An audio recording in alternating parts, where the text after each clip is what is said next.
और जब मैंने उन वीर योद्धा बालकों से उनका नाम पूछा तो उन्होंने बड़े गर्व से कहा, लव कुश।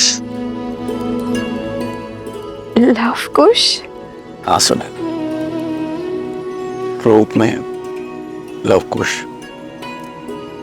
किंतु स्वरूप में जैसे स्वयं साक्षात श्री राम सामने खड़े,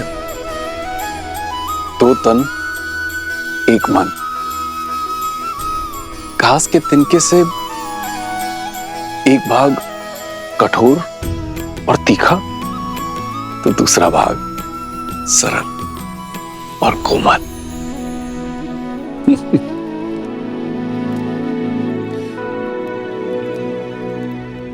जानता हूं इस कथा को सुनकर तुम अत्यंत व्याकुल हो रही है, किंतु बताना भी आवश्यक है, क्योंकि उन वीर बालकों को देखकर मुझे अयोध्या के राजकुमारों का स्मरण आया। और मुख, क्या उनके मुख पर आपको सीता के मुख की आभा नहीं दिखी? और उसके माथे की रेखाएं भी नहीं दिखी आपको? मैं उनकी माता से मिला, किंतु सीता नहीं थी। और छवि, क्या आपको उनमें सीता की छवि भी नहीं दिखाई दी? 40 वर्षों से मैंने अपनी पुत्री सीता का मुख भी नहीं देखा। अब तो उसकी स्मृति भी विस्मृत होने लगी है। स्वयं आप विश्राम कीजिए, आप अस्वस्थ, क्या कर रही हैं आप? आप ले चलिए मुझे, मैं क्षण भर में अपनी सीता को पहचान लूंगी। आप ले चलिए मुझे, ले चलिए। तो क्या सीता का पिता इतना अभागा है कि उसकी पुत्री सीता सामने होती है और वो पहचान भी नहीं पाता? मैं वन देवी से मिला हूं। आप कहीं नहीं जाएंगे, आप विश्राम कीजिए, आप अस्वस्थ हैं। अस्वस्थ हूँ? जब से मेरी पुत्री चली गई है, मैं क्षण भर में उसे पहचान लेती। आप उन ऋषि कुमारों को खोजने के लिए 8 दिशाओं में अपने सैनिकों को भेज दीजिए। मैं उन्हें देखते ही उनके अस्तित्व का पता कर लूंगी। आप कुछ कीजिए ना।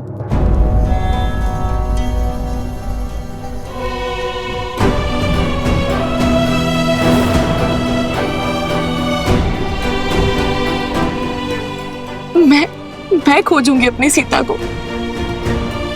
हमें कहीं जाने की आवश्यकता नहीं पड़ेगी।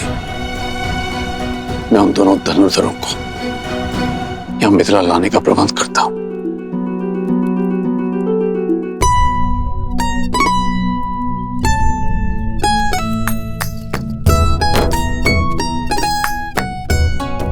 लव भैया, अभी तो स्वच्छ किया था, विशेष तुनीर को लेकर क्यों बैठ गए?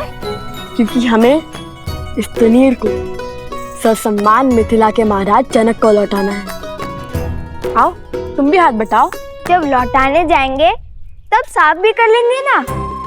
ऐसे 3 में 3 बार इसे रगड़ते रहे तो घिसकर पतला तार हो जाएगा ये तुनीर। कदाचित लौटाने के लिए कुछ बचे ही ना। अच्छा, तो महाबुद्धिमान कुमार कुश, ये बताओ कि क्या तुम स्नान करने से घिस गए? घिस सकता था, किंतु मैं स्नान करते समय स्वयं को अधिक रगड़ता नहीं। रक्षा कुमार, रक्षा कुमार! कहाँ है? बताओ, अभी मार दूंगा। वो रक्षक कुमार बोल रहे, राक्षस कुमार नहीं। ओहो, ध्यान से सुनो। अगली बार यदि तुमने मुझे राजकुमार या फिर रक्षक कुमार या फिर कुछ भी ऐसा कहा तो मैं गुरुदेव को कहूंगा कि तुम्हें बुद्धि के लिए कोई औषधि दे। क्षमा रक्षक, भूल हो गई। मैं तो एक समाचार देने आया था। अभी अभी कुछ मिथिला के ऋषि आश्रम में आए थे। उन्होंने बताया कि मिथिला में धनुर्विद्या की बहुत बड़ी प्रतियोगिता होने वाली है। मैंने गुरुदेव से कहा कि तुम दोनों जैसे धनुर्धर तो 20 गांव में भी नहीं मिलेंगे। फिर गुरुदेव ने बताया कि तुम दोनों अवश्य उस प्रतियोगिता में भाग लेने जाओगे।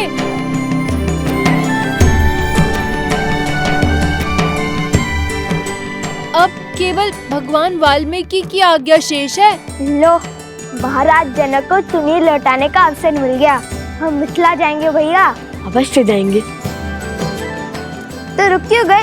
चुन्नी स्वच्छ करते हैं, अन्यथा मिथिला नरेश कहेंगे कि भेंट को सम्मान से नहीं रख पाए हम। हाँ अवश्य।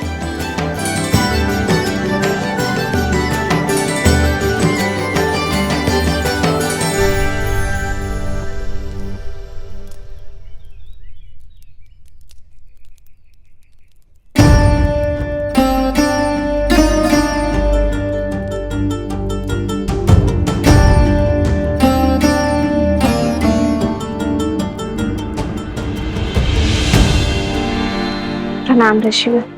कल्याण हो। शब्दों में नमन, किंतु मुख मुद्रा में मनन। वन देवी, सबसे पहले तो मेरा धन्यवाद स्वीकार कीजिए। आपके पुत्रों ने मेरे भाई सोमकर्ण को बचाकर हम पर बड़ा उपकार किया है। अपने मित्र की सहायता करना उनका कर्तव्य था, और फिर लवकुश अपने गुरु भाई को अकेले संकट में कैसे छोड़ सकते थे। अवत्सरा, तुम ऋग्वेद के ज्ञाता हो। शिष्यों को मंदिर में ले जाकर पाठ आरंभ करो, मैं आता हूँ। जो आज्ञा ऋषिवर। चलो। बताइए वन देवी, क्या समस्या है? ऋषिवर, भगवान वाल्मीकि ने मेरे पुत्र को मिथिला जाने का आदेश दिया है। जानता हूँ। तो ऋषिवर, आप ये नहीं जानते कि मेरी माता उन्हें देखते ही पहचान लेगी। जितना मैं उनको जानती हूँ, उससे अधिक वो मुझे पहचानती है। वो मेरे पुत्रों में मेरी छवि अवश्य देख लेंगी। भेद खुलने का भय स्वाभाविक है वन देवी, किंतु आपको जो उचित लगे आप वो कीजिए। शेष सब नीति का निर्णय। जब बीज के अंकुरित होने का समय आता है तो उसे भूमि से बाहर आने से कोई रोक नहीं सकता। ठीक उसी बीज की भांति होते हैं वो गुण जो लवकुश के रक्त में है। शौर्य, विद्या, कुलीनता और धर्म, जो न मिटाने से मिटते हैं और न छुपाने से छुपते हैं। लवकुश को मिथिला जाने दें।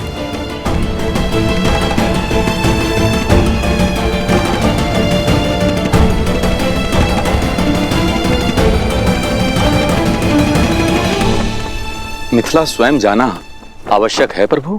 केवल निमंत्रण ही तो है, कोई भी जा सकता है। नहीं आर्यसुमन, मिथिला जाने का कारण केवल निमंत्रण नहीं है। मिथिला मेरी प्रतीक्षा कर रही है। सीता के साथ जो हुआ उस पर मिथिला ने कोई आपत्ति नहीं की। यदि अब यह जमाता निमंत्रण देने नहीं पहुंचेगा तो उनका मन विचलित हो सकता है, और फिर मिथिला में मेरी सीता की स्मृतियां बसी हैं। मिथिला की वो गलियां, वो आंगन, वो बाग, वो उपवन, वो सभा मैं पुनः देखना चाहता हूं आर्यसुमंत। जहां मेरी सीता पली बढ़ी, जहां मैं उससे मिला। वर्षों से मैंने मेरी सीता को नहीं देखा है। उनके माता पिता का आशीष लूंगा तो मेरे मन को थोड़ी ठंडक पहुंचेगी। प्रभु, मेरी भी प्रबल इच्छा है वहां पर जाने की। मेरी तो सदा से ही इच्छा थी उस पावन भूमि को देखने की जिसने इस संसार को और मेरे प्रभु श्री राम को माता सीता दी। प्रभु, आपके आशीर्वाद से आज ये मेरा स्वप्न भी पूरा हो जाएगा। ये कोलाहल कैसा है? प्रभु, मैं देखता हूं।